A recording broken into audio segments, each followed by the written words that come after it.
You might as well just do the intro again. Yeah. All right. And we're back. I'm Ryan Cunningham, League Commish, here for Week 6's Fantasy Yolo League matchup recap. I know we missed Week 5, but we're all about what's up lately, so let's get to it.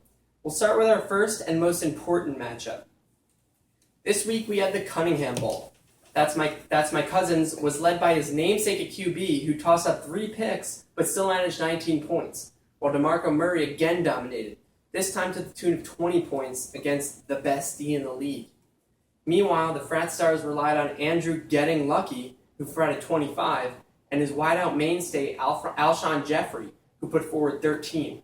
His allegedly bum running backs Trent Richardson and Fred Jackson each somehow managed 10 points.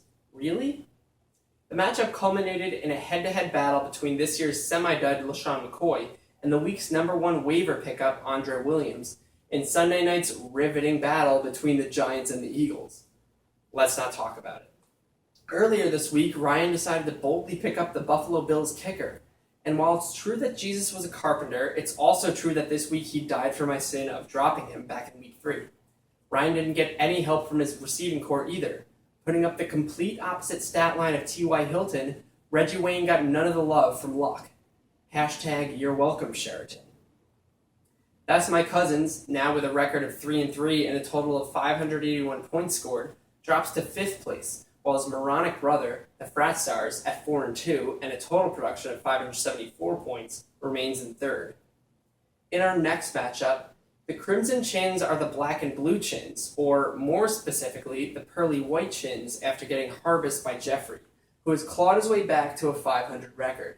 Jeffrey was led by the gunslinging Aaron Rodgers with 25 points, and let's not forget Demarius Targaryen, the untackled, queen of the footballs and the first downs, mover of chains, and mother of dragging both feet in bounds. The Denver wideout provided 18. In addition, the St. Bernard, star of the popular Beethoven franchise, put forward 21. All in all, Harvest won by over 40 points.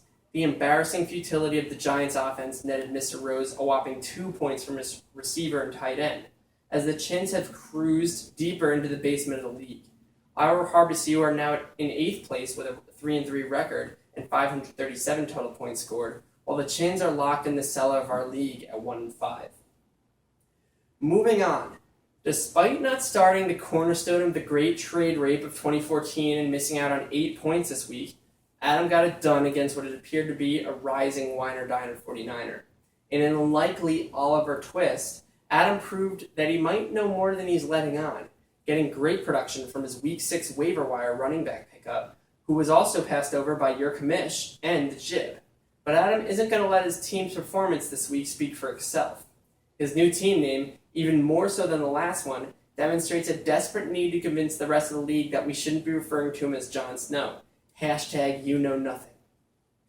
While the world might agree that Adam should have already clinched the sack with this year, Joe has appeared to be on the brink of greatness all season, with studs like Matty Ice, Air Jordy, Gronky Bear, and Steve Like Fine Wine Smith. But even the underperforming Eagles tight end came to play for Joe's opponent this week. For the once hopeful team manager, you've got to think, this one really hurts. Maybe Joe shouldn't have started the kicker of a cursed field goal unit. Anyway, Adam now sits at a 4-2 record and has risen to 4th place, while Joey, all but invisible, has faded to 9th. Next up, Brian dealt Austin a cruel and disgusting beatdown. Austin lost 66-98. It's almost not even worth discussing. Brian continues to remain competitive, with the ominous black star on the generic golden helmet of his logo serving as a constant reminder that he can beat you without even trying. I actually request that Brian not change his logo going forward, as it has become so iconic to his fans and critics alike. Let's just ignore the fact that the forgettable Bro Side and Flow Side shares the same logo. D's host was led by Sir iScam Newton, as well as Matt Forte, who is quietly leading the NFL in receptions, and finally decided to find the end zone this week. He must have realized that he wouldn't be helping Jeff's team anymore.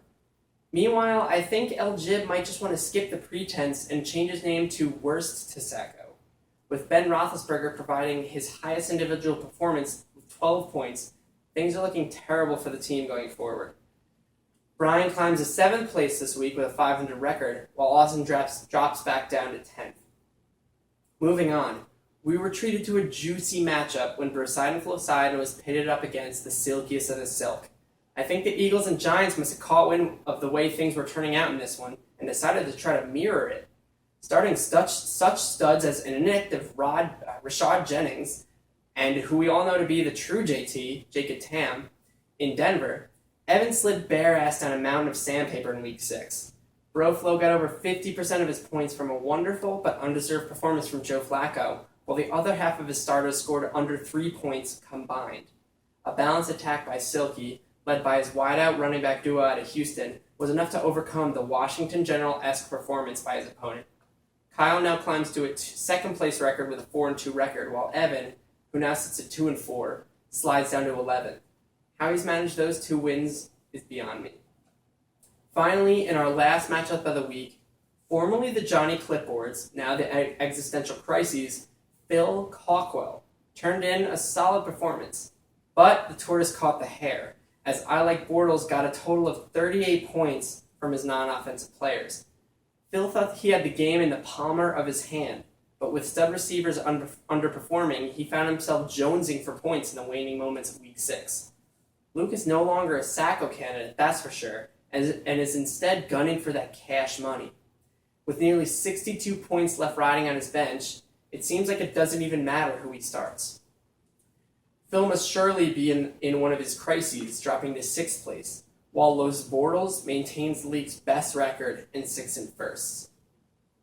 Now, let's change the pace with a brand new segment just for our special viewers. Over to you, Adam.